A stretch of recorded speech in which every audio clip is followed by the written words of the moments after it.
चलो આજનો બેઝિકલી જે ટોપિક છે પહેલા આપણે જે છે થોડી ઘણી ગિબ્સ ઉર્જા રિલેટેડ પણ વાત કરીશું કે ગિબ્સ ઉર્જામાં શું શું હતું બરાબર એના વિશે બી આપણે થોડું ડિસ્કશન કરીશું અને પછી આગળ જઈશું ઓકે તો આમાં બેઝિકલી જે છે આમાં જે બેઝિકલી જે ટોપિક્સ છે આજના એમાં પહેલો જે છે 2. આપણે કહી શકીએ જે 6.4 ટોપિક છે એના વિશે પહેલા ડિસ્કશન કરીએ 6.4 ધાતુ કર્મ વિધિના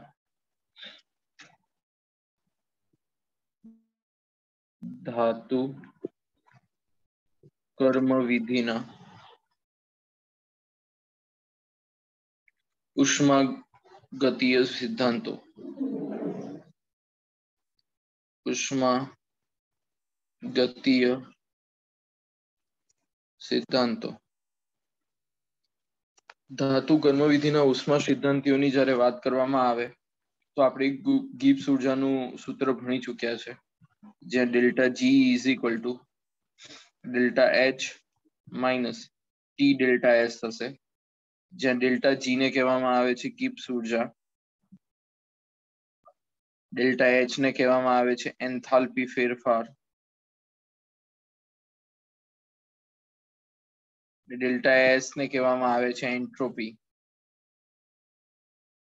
અને જે ટી છે એને કહેવામાં આવે છે તાપમાન આ ફેરફાર આપણે જોઈ ચૂક્યા છે બરાબર તો જ્યારે ડેલ્ટા એસ જે હશે હવે જો એક આના ઉપરથી બે કેસ આપણે તારવી શકીએ તો પહેલો કેસ છે પહેલો કેસ આની અંદર કયો આવશે પહેલા કેસમાં એવું આવશે કે જ્યારે ડેલ્ટા એસ આની વેલ્યુ વાત કરું છું જ્યારે ડેલ્ટા એસ ની વેલ્યુ ધન હોય કેવી હોય ધન હોય ટી તો જે છે એ જ રહે એટલે ટી નું મૂલ્ય જો તમે વધારો ધીમે ધીમે તો ટી ઇન્ટુ ડેલ્ટા એસ ની મૂલ્ય વધે અને જેને કારણે આ આખું મૂલ્ય વધે તો આનું ટોટલ વેલ્યુ વધતા આગળ નિશાની ઋણની છે એટલે ડેલ્ટા એચ કરતા ટી ડેલ્ટા એસ વધારે હોય તો એનો મતલબ એવો થાય કે ડેલ્ટા એચ જે છે એ less than T delta S છે તો ઓવરઓલ આ કન્ડિશનને લીધે તમને ડેલ્ટા જી છે એ કેવું મળશે ઋણ મળશે બરાબર જ્યારે ડેલ્ટા જી નું મૂલ્ય ઋણ હોય ત્યારે જ કોઈ પ્રક્રિયા આગળ વધે ખાસ ધ્યાન રાખજો જ્યારે ગિબ્સ ઉર્જા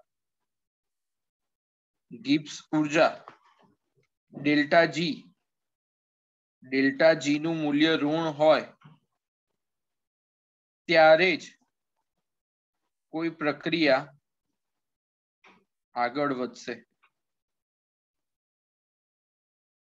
જો આનું મૂલ્ય ધન આવ્યું તો પ્રક્રિયા થાય જ નહીં બરાબર તો ડેલ્ટા જી નું મૂલ્ય ઋણ આવવું એ બહુ જરૂરી છે શેના માટે પ્રક્રિયા થવા માટે સમજાય છે તો આ સમજાવવા માટે ડેલ્ટા જી નું મૂલ્ય ઋણ લાવવા માટેનો જે સૌ પ્રથમ કોઈએ આલેખીય રજૂઆત કરી હોય ગિબ્સ ઉર્જા ની આલેખીય રજૂઆત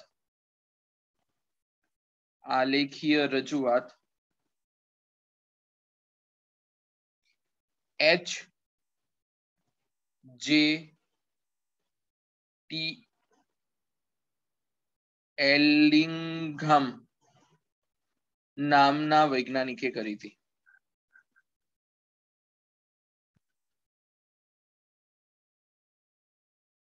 જેટી એલિંગમ જેને એલિંગ્ટન ગ્રાફ તરીકે બી ઓળખાશે જે હું તમને હમણાં બતાવી રહ્યો છું આને સૌપ્રથમ શરૂઆત કરી હતી. તો આ એલિંગમ ડાયાગ્રામમાં વિવિધ પ્રક્રિયાઓ અને એની આપણે ચર્ચા કરીએ તો એલિંગનમાં સૌપ્રથમ આજે આપણે જોવાના છે એ આપણે આયરનનું જોવાના છે, પણ ઘણી બધી પ્રક્રિયાઓ છે. તો એલિંગમ ડાયાગ્રામ એલિંગન જે વૈજ્ઞાનિક હતો એને શેના માટેનો અભ્યાસ કર્યો હતો? એનો અભ્યાસ શેને કર્યો? એને ડેલ્ટા જી વર્સિસ તાપમાન, એટલે કે તાપમાન એટલે ટી, આનો અભ્યાસ કર્યો હતો. શેનો કર્યો હતો? Delta G versus T. આપણે ગ્રાફ જોઈએ.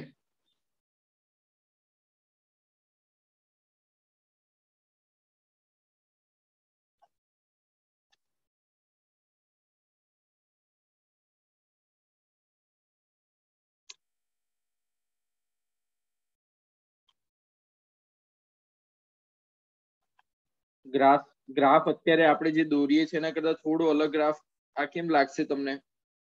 આપણે તમને ખબર છે વચ્ચોવચ્ચ શું આવે?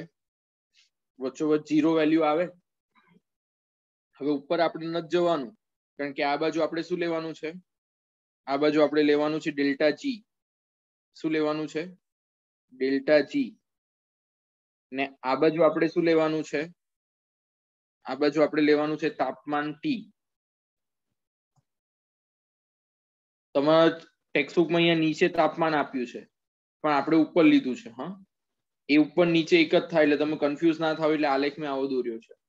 ડેલ્ટા જી ની વેલ્યુ જે છે કિલો જૂલમાં હશે પર મોલ, અને જે તાપમાનની વેલ્યુ હશે એ સેલ્સિયસમાં હશે. બરાબર?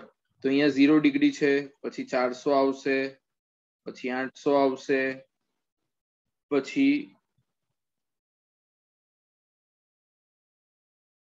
1200 આવશે,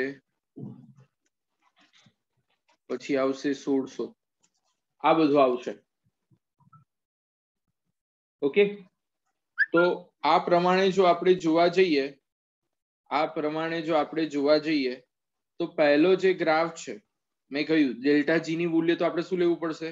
અહીંયાથી -100, -200, -300, -400, -500, -600, -700, -800, -900, -1000.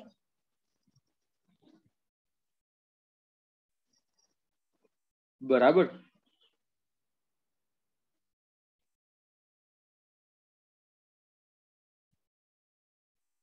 આ ટાઈપનું છે.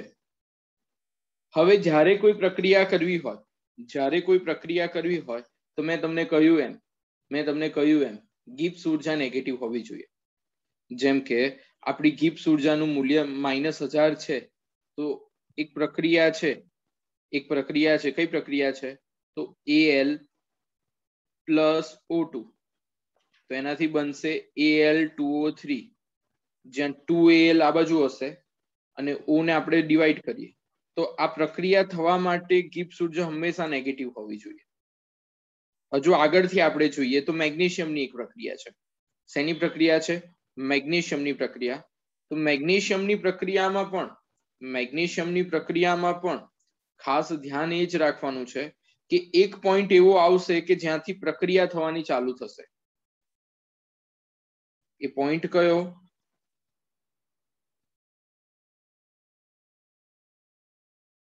આ એ પોઈન્ટ. આ પ્રક્રિયા કઈ છે? Mg પ્લસ O2, તો થશે 2MgO. તો આ જે પોઈન્ટ એ મેં દર્શાવ્યો, એ પોઈન્ટ એ દર્શાવે છે કે ગિબ્સ ઉર્જાનું મૂલ્ય જ્યારે વધારે ઋણ થતું જાય ત્યારે એ પ્રક્રિયા નિપજ તરફ આગળ વધશે. બરાબર? તમારી ટેક્સ્ટબુકમાં જોશો તો ઘણા બધા ડાયાગ્રામ આપ્યા છે, પણ આપણે બધા બહુ કરવાની જરૂર નથી. ઓકે, હું જેટલું કરાવું છું આજની ક્લાસ નોટ્સમાં એટલું કરશો, ધેટ ઇઝ ઇનફ. એટલે અહીંયા કહેવાનો મતલબ મારો શું છે? અહીંયા મારો કહેવાનો મતલબ એટલો જ છે કે આ જે ગ્રાફ છે એ ગ્રાફને એલિંગમ ગ્રાફ કહેવામાં આવે છે. જેવું એનું નામ છે એનો ગ્રાફ. એલિંગમ ભાઈનું એટલું જ કહેવું હતું કે આ ડેલ્ટા જી નું મૂલ્ય છે ને હંમેશા ઋણ હોવું જોઈએ.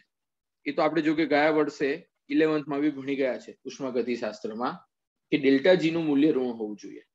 જો ડેલ્ટા જી નું મૂલ્ય ઋણ હશે તો જ પ્રક્રિયા થાય, જો ધન હશે તો પ્રક્રિયા થશે નહીં. એટલે આવો એલિંગન ગ્રાફ આવે છે. ગયા વર્ષે નીટમાં પૂછાયેલો 4 માર્ક્સનો એક ક્વેશ્ચન છે ગયા વર્ષનો. એલિંગન ડાયાગ્રામ એટલે કે એલિંગન ગ્રાફ કોના વર્સિસ કોનો છે, એક્સ અક્ષ અને વાય અક્ષ પર શું હોય છે. 4 માર્ક્સમાં આ ક્વેશ્ચન પૂછાય. એટલે આવા ક્વેશ્ચનો પૂછાય. તમે વાંચ્યું બધું હોય પણ ગ્રાફ ના આવડતો હોય શું કરવાનું. એટલે જે બી કરો એ વ્યવસ્થિત સમજીને કરવાનું, અધરવાઇઝ તમને વાંધો નહીં આવે. બરાબર. તો આ ધાતુ કર્મ વિધિના ઉષ્માગતિકીય સિદ્ધાંતોમાં આજે જે 6.4 ટોપિક હું કરાવું ને એટલો જ કરવાનો, ને એટલું તમારે નોટબુકમાં એટલું પેજમાં લખીને એકવાર લગાવી દેવાનું, એટલે ચિંતા નહીં તમારે. એટલે કારણ કે 6.4 જો ટોપિક જો તમે ટેક્સ્ટબુક માંથી કરવા જશો ને તો કન્ફ્યુઝ થઈ જશો, ખબર નહીં પડે કે કેવા શું માંગે છે. હા ચાલો હવે નેક્સ્ટ ટોપિક જે ટેક્સ્ટબુક નો છે એ કરીએ. 6.4.1 જેને કહેવામાં આવશે આયરનનું નિષ્કર્ષણ. આયરનનું નિષ્કર્ષણ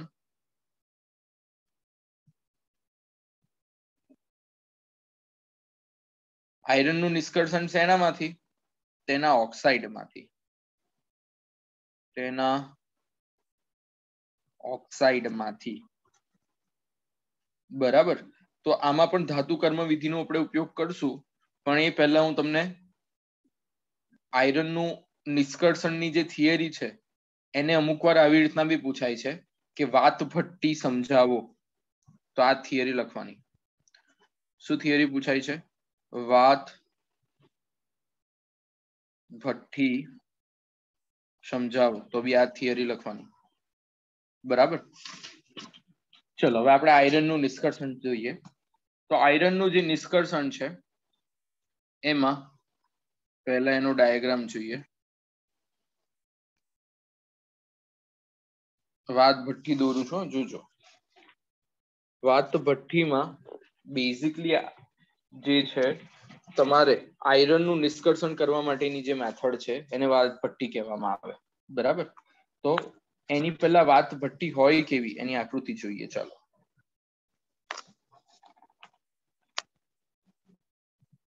આ ઉપરથી જ્યાં આપણે કોક લાઇમસ્ટોન ને આ બધું નાખવાના છે એ વસ્તુ છે. પછી આગળ વધીએ તો જેમાં પ્રક્રિયા આગળની થશે એ કોકપીટ છે.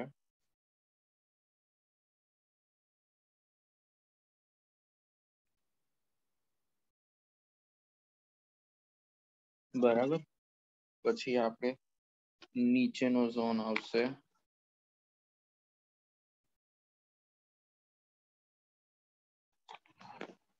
અને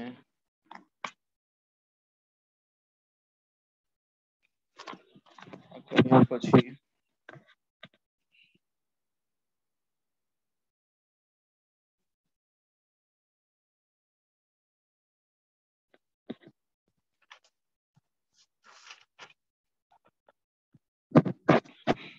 ઓકે આને વાત ભઠ્ઠી કહેવાય.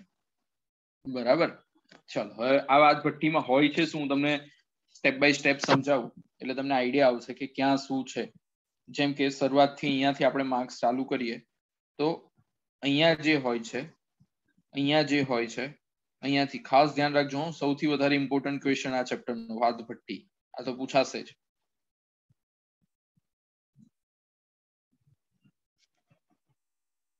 અહીંયાથી ગરમ હવા જવા દેવામાં આવશે. શું જવા દેવામાં આવશે? ગરમ હવા.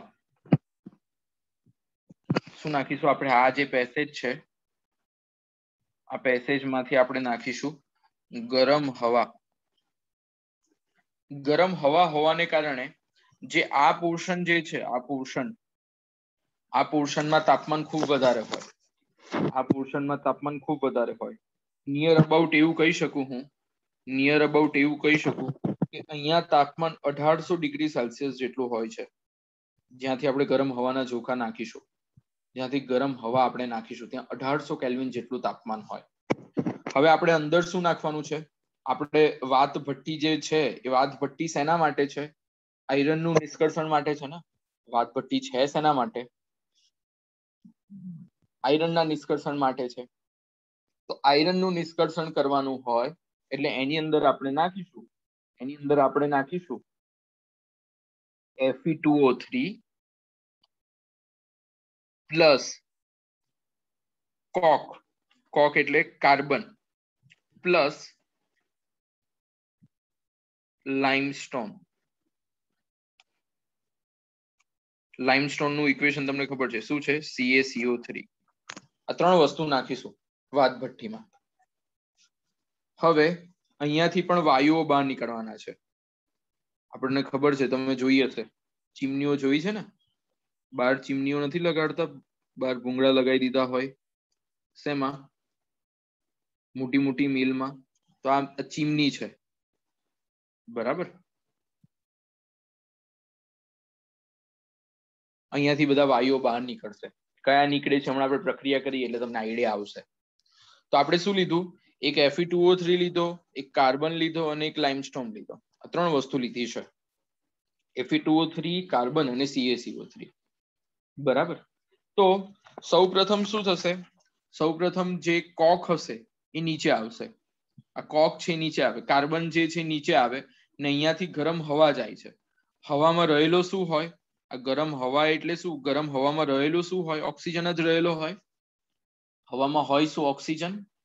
તો એ ઓક્સિજન આ ગરમ હવા ધીમે ધીમે ધીમે ધીમે ધીમે ધીમે ધીમે ધીમે ધીમે ધીમે ધીમે ધીમે ધીમે આ ગરમ હવા ઉપર જતી જાય અને કાર્બન નીચે આવતો જાય. એટલે ગરમ હવા અને કોક એટલે કે કાર્બન અને ઓક્સિજન આ બંને વચ્ચે પ્રક્રિયા થશે એટલે કાર્બન ડાયોક્સાઇડ વાયુ બહાર નીકળશે. કયો વાયુ બહાર નીકળશે? CO2. Carbon solid, oxygen, O2 gas એટલે કાર્બન ડાયોક્સાઇડ વાયુ બહાર નીકળશે. અને આ કાર્બન ડાયોક્સાઇડનો જે એન્થાલ્પી ફેરફાર છે એ ઋણ હશે. એટલે ઋણ એન્થાલ્પી ફેરફારનો તમે મીનિંગ જાણો છો. ઋણ એન્થાલ્પી ફેરફારનો મીનિંગ શું? ઋણ એન્થાલ્પી ફેરફાર એટલે ઉષ્મા ઉર્જા બહાર મુક્ત થતી હોય. શું થતી હોય? ઉષ્મા ઉર્જા મુક્ત થતી હોય, બરાબર. એને કહેવાય ઋણ એન્થાલ્પી ફેરફાર. તો અહીંયાથી C+O2 થશે એટલે CO2 વાયુ બહાર નીકળશે. પહેલો આપણને વાયુ અહીંયા બહાર મળ્યો. કયો વાયુ અહીંયા મળશે તમને? CO2 વાયુ બહાર મળશે. ચીમનીમાંથી કયો વાયુ બહાર નીકળશે? CO2 વાયુ નીકળશે. સમજાય છે? હવે જ્યારે કાર્બન છે, હવે સમજો આ પ્રોસેસ બહુ અગત્યની છે. આ કાર્બન જે છે નીચે આવતો હોય અને નીચેથી ઓક્સિજન જતો હોય ત્યારે અહીંયા CO2 અહીંયા જ બની જાય છે. આ CO2 છે અહીંયા જ બની જાય છે કારણ કે કાર્બન નીચે આવતો હોય અને CO2 બહાર જતો હોય. એટલે CO2 અહીંયા બની ગયો હોય. આપણે ઉપરથી કન્ટિન્યુઅસ શું નાખતા રહેવાનું છે? કાર્બન તો નાખતા જ રહેવાનું છે. એટલે C+O2 CO2 તો બન્યો પણ કાર્બન કન્ટિન્યુઅસ નાખતા રહો એટલે આ કાર્બનની CO2 સાથે બી પ્રક્રિયા થઈ જાય છે. એટલે કાર્બન પ્લસ CO2 બી પ્રક્રિયા થશે અને જેને કારણે તમને મળશે શું મળશે? 2CO મળશે. કાર્બન મોનોક્સાઇડ મળશે. એટલે નવો ગેસ બહાર નીકળ્યો. કાર્બન ડાયોક્સાઇડ બી નીકળ્યો અને કાર્બન મોનોક્સાઇડ બી નીકળ્યો. બે વાયુઓ અહીંયાથી ચીમનીમાંથી બહાર આવશે. દરેક વસ્તુનું ઇમ્પોર્ટન્સ છે. હા, એમ નામ કશું નથી નીકળતું, ગોખવું પડશે નહીતર. એટલે CO2 અને CO બે વાયુઓ બહાર નીકળશે, બરાબર. હવે આપણે પ્રક્રિયા કરીએ, કુલ પ્રક્રિયા લખીએ. તો કુલ પ્રક્રિયાના અંતે 2C, હવે જો અહીંયા શું થાય? પ્રક્રિયામાં શું થાય? C plus C, 2C plus CO2 plus O2. તો અહીંયા શું થશે? 2CO plus CO2. હવે તમે જુઓ છો કે CO2 જે છે એ શું થઈ જશે? કેન્સલ આઉટ થઈ જશે. તો પ્રક્રિયા શું થશે? 2C plus O2 it gives 2CO. તો આમાં બી એન્થાલ્પી ફેરફાર જે હશે એ કેવો હશે? નેગેટિવ જ હશે. ઉષ્માક્ષેપક પ્રક્રિયા જ હશે. એટલે આ પહેલું આપણે જોયું.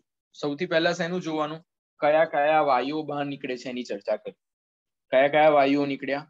CO2 અને CO, બરાબર. બે વાયુઓ બહાર નીકળી ગયા. હવે આપણે શેની ચર્ચા કરીશું? હવે આપણે ચર્ચા કરશું એ કરશું Fe2O3. શેની ચર્ચા કરશું? આપણે કાર્બનની વાત કરી લીધી, હવે આપણે ચર્ચા કરશું Fe2O3 ની. તો Fe2O3 તમે જુઓ છો, Fe2O3 તમે જુઓ છો તો આ Fe2O3 અહીંયા કાર્બન મોનોક્સાઇડ મેં કહ્યું કયો વાયુ બહાર નીકળે છે અહીંયાથી કન્ટિન્યુઅસ બહાર કયો નીકળતો હોય? CO અને CO2. બે વાયુઓ નીકળે છે ને, CO અને CO2. તો આ Fe2O3 સૌપ્રથમ કાર્બન મોનોક્સાઇડ સાથે પ્રક્રિયા કરશે. એનું તાપમાન હશે 400 ડિગ્રી સેલ્સિયસ. કેટલા તાપમાને? 400 ડિગ્રી સેલ્સિયસે 400 ડિગ્રી સેલ્સિયસે કોણ પ્રક્રિયા કરશે?